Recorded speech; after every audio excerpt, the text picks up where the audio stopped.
৮ মাসের বেশি সময় ধরে পুরোপুরি স্থবির টেকনাফ স্থলবন্দর। শ্যাওলা পড়েছে বন্দর জেটিতেও। বন্দরের ওয়্যারহাউসেই নষ্ট হয়ে গেছে কোটি টাকার রপ্তানি পণ্য। ব্যবসায়ীরা বলছেন, বন্দর দীর্ঘদিন বন্ধ থাকায় আর্থিক ও ব্যবসায়িকভাবে দেউলিয়া হওয়ার শঙ্কায় হতাশাগ্রস্ত হয়ে পড়েছেন তারা। মিয়ানমারের অভ্যন্তরীণ সংঘাতের কারণে বাংলাদেশের সর্বদক্ষিণে টেকনাফ স্থলবন্দর কার্যত স্থবির হয়ে পড়েছে। ৮ মাসের বেশি সময় ধরে পণ্য আমদানি রপ্তানি কার্যক্রম একেবারেই বন্ধ। এই বন্দরে মিয়ানমার থেকে আসে মাছ, কাঠ, সুপারি, আদা, পেঁয়াজ সহ নানা পণ্য। এখান থেকে রপ্তানি হয় নির্মাণ সামগ্রী ও বিভিন্ন ভোগ্যপণ্য। সম্প্রতি নাফ নদী দিয়ে পণ্যবাহী নৌযান চলাচলে নিরাপত্তার ঝুঁকির কারণে বন্ধ হয়ে যায় বন্দরে আমদানি রপ্তানি। ব্যবসায়ীরা বলছেন, মিয়ানমারে তাদের কোটি কোটি টাকা বিনিয়োগ রয়েছে।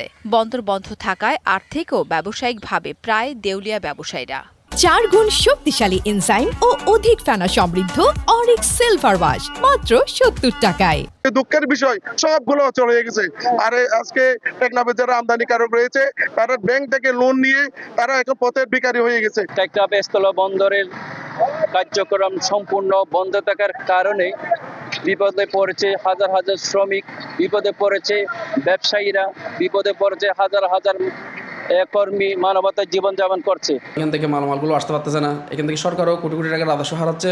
এখান থেকে হাজার হাজার মানুষ আজকে এরকম বেকারত্ব বরণ করছে। রাজস্ব বিভাগ বলছে, সর্বশেষ 2024-25 অর্থ বছরে বন্দরের রাজস্ব আয় 110 কোটি টাকা, যা 25-26 অর্থ বছরে শূন্যের কোটায়।